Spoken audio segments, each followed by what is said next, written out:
Subscribe करंतु एबे हम चैनल को आ प्रेस करंतु बेल आइकन को जहा द्वारा लेटेस्ट वीडियो रो नोटिफिकेशन आपण माननकु सर्वप्रथमे मिलिबो। नमस्कार बंधुगण आपण माननकु हम यूट्यूब चैनल को स्वागत। बंधुगण आज हम जानिबा आपणक पई मासर ए प्रथम सप्ताहटी किपरि साब्यस्त हेबो 1 रु 7 तारिख पर्यंत समय को आपण किपरि भाबरे प्लानिंग करिवे। आपणकर लव लाइफ किपरि रहइबो, बिजनेस किपरि रहइबो, व्यापार किपरि रहइबो, स्वास्थ्य, शिक्षा, पारिवारिक जीवन, दाम्पत्य जीवन, लव लाइफ सबु किछि विषय रे पूरा विस्तार पूर्वक भाबे जानिबा। तेणु वीडियो आगो को आरंभ करिबा पूर्वरु आपण माननकु रिक्वेस्ट कि चैनल जदि नुआ आछंती चैनल को सब्सक्राइब करंतु और पाखरे आसुथुआ बेल आइकन को क्लिक करंतु और कमेंट बॉक्स रे जय श्री गणेश और जय माता लक्ष्मी बोली अवश्य लिखि दियंतु जेउ कारण पई भगवान श्री गणेश और माता लक्ष्मी कृपा आपण को मिलिबो। तो आसंतु जानिबा आगामी 1 रु 7 तारिख अर्थात मासर प्रथम सप्ताहटी आपणकर किपरि कटिबो, केउ प्रकारर ए 7 दिन को आपण प्लानिंग करिवे। जदि कहिबा आपण कठिन परिश्रम द्वारा सबु किछि को ए समय रे हासिल करिवे जहार आपणकर इच्छा थिला। बड़ लोकंकर आशीर्वाद ए समय रे खास करी आपणक जीवनर सबुठारु बड़ पुंजी रहिबो। घर परिवार सह समय व्यतीत करिबारु मन आपणकर प्रफुल्लित मध्य रहिबो। समयर गति आपणक सपक्ष रे जिवो। सामाजिक दायित्व आपणकर बढ़िबो। पूर्व किछि समय रु चाली आसुथुबा कोनोसी समस्या रो हाल बाहर करिबारे आपणक पई ए समय खुशी भरा रहिबो। कोनोसी बड़ निवेश करिबा पई समय आपणक पई बहुत ही उत्तम भरा रहिबो। फ्रेंड्स एहा सहित ए समय रे बंधु बांधवक आगमन कारणरू आपण खुशी रे निजर समय को अतिबाहित करिवे। उपहारर आदान प्रदान ए समय रे हेबो।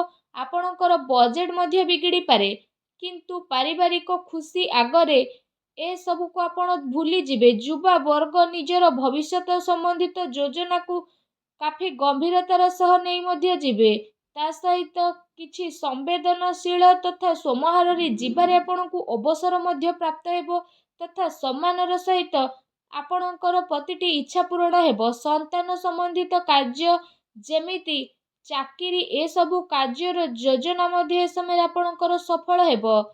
परिश्रमर फल आपणकु उचित भाव रे प्राप्त हेबो। ता सहित जदि कहबा तो ए समय रे ऊर्जा जोश एवं मन द्वारा आपण परिपूर्ण रहिबे। पिलांक सहित खास करी धैर्य रखी आपण व्यवहार करंतु जेउ कारण पई प्रतिटी स्थिति आपणकर शुभदायक साब्यस्त हेबो। एहा सहित जदि आमे कहिबा आपण मैनेज करिवे कि आपणक सहित मनोरंजन रे आपणक समय किपरि बीतुछि। ता सहित ए समय रे परिवार सहित हर्ष उल्लास रे सहित समय को व्यतीत करिवे। केउठी ना केउठी शुभ समाचार मध्य मिलिबो। कार्य कुशलता बळ रे आपण नुआ नुआ उपलब्धि को मध्य हासिल करिवे जहार केबे आपण कल्पना करि नथिले। फ्रेंड्स एहा सहित ध्यान रे रखंतु ए सबु आपणक कार्यकलाप रे स्थिति परिवर्तन करिवो जेउ कारण पई आपणकु बहुत बड़ धरणर नुकसान रो सामना करिबाकू पड़ी पारे। सबु गतिविधि रे ध्यान केंद्रित करिबा आपणक पई अति आवश्यक रहिछि। आर्थिक जिनिस रे आपणकर परिवर्तन आसीबो। आनिथिबा धन संबंधित निवेश भाबी चिंती आपण ए दिन रे करंतु नचे असुविधा रे पड़ी पारंती कारण पैसा पुणी थरे आपणकु मिलिबा मुश्किल होई पारे। ए सप्ताह रे विद्यार्थी को तांकर प्रतियोगी परीक्षा रे अधिक ध्यान देबार अति आवश्यक रहिछि।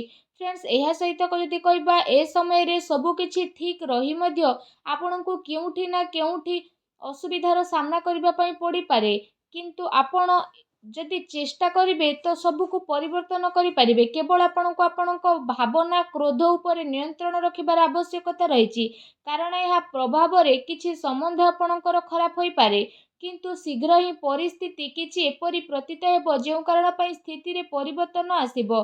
घरुआ खर्चर स्थिति पई आपणको बजेट बनेबार आवश्यकता रहिछि। कोर्ट कचेरी संबंधित मामला रे किछि परिवर्तन मध्य आसी पारे। संपर्कियों सह व्यवहार करिबा समय रे आपण सावधान अवलंबन करंतु। आपणको द्वारा मुहरु एपरि किछि कथा बाहरी जिवो जेउ कारण पई आपणको संबंध खराब हेबार आशंका रहिछि। सेथि पई आपणको आपणकर राग उपरे निहाती भाबरे कंट्रोल रखिबार आवश्यकता रहिछि। काहा उपरे ए दिन रे अत्यधिक भरोसा बा विश्वास करिबा नुकसान होई पारे। ठीक हेबो कि आपण निजर निर्णय को निजे सर्वोच्च रखंतु। घरर वरिष्ठ सदस्यंकर स्वास्थ्यर ध्यान रखिबार अति आवश्यकता रहिछि। फ्रेंड्स जदि कथा आपणकर लव लाइफ विषय हेब तो ए समय पारिवारिक वातावरण रे आपसिक तालमेल रे असमंजस्य बनी रहिबो। प्रेम संबंध रे जणे आउ जणकर भावना को बुझिबार अति आवश्यकता रहिछि।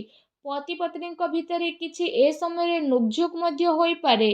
प्रसंग बदनामी ए सब आपणकर कारण बनी पारे, तेणु विचलित न होई सावधान रहंतु।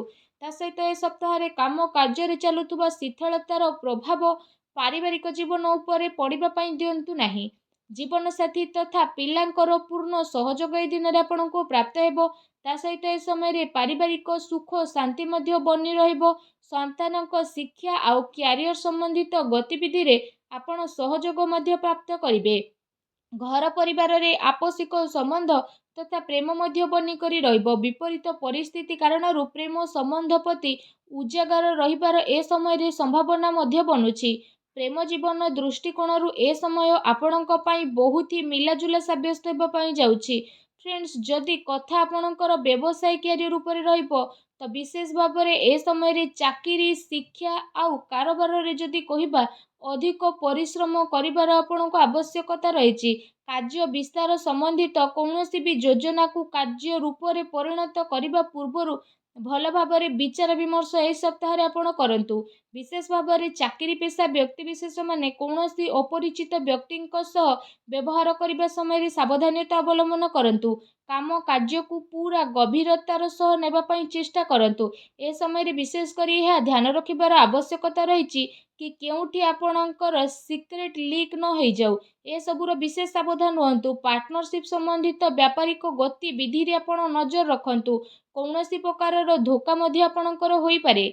एहा सहित फ्रेंड्स ए समय रे कार्य क्षेत्र रे क्वांटिटी चक्कर क्वालिटी सहित आदौ भी समझौता करंतु नाही, नचेत परे आपणकु बड़ धरणर प्रोब्लेम फेस करने को पड़ पारे। ए सप्ताह बड़ धरणर डील आपण हाथ जाई पारे, तेणु आपण बाणी रे तो सर्वप्रथम सावधानता रखंतु। चाकरी पेशा व्यक्ति विशेषज्ञ पई चाकरी रे बॉस उच्च अधिकारी आपणकर काम रे काफी संतुष्टि नजर आसेबे।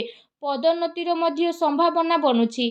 चाकरी रे मन वांछित उपलब्धि मिलिबार ए समय रे स्थिति बनुछि, जो कारण पई आपणको खुशी अनेक अनुभव हेबो। ता सहित नेसिली ए सब जिनिस ठारू आपण दूरे रुहंतु। एबे जानिबा ए सप्ताह आपणक पई कोन शुभ रंग और शुभ अंक रहिछि। 1 2 3 तारिख रे आपणक पई शुभ रंग लाल, शुभ अंक 2 रहिबो। 4 5 तारिख रे आपणक पई शुभ रंग सबुज, शुभ अंक 3 रहिबो। 6 7 तारिख रे आपणक पई शुभ रंग हळदिया धळा एवं शुभ अंक 8 रहिबो। एबे आसंतु जानिबा प्रतिकार विषय रे। प्रतिकार स्वरूप आपण कला कुकुर को रुटी खाइबा को दियंतु। घर ईशान कोण रे घिओ दीप लगांतु। देखिबे सब नकारात्मक शक्ति विनाश हेबो, शुभ फल प्राप्त हेबो। आजिर वीडियो केमती लागिला कमेंट करके जणांतु। चैनल रे न आस्थिले चैनल को सब्सक्राइब करंतु। धन्यवाद।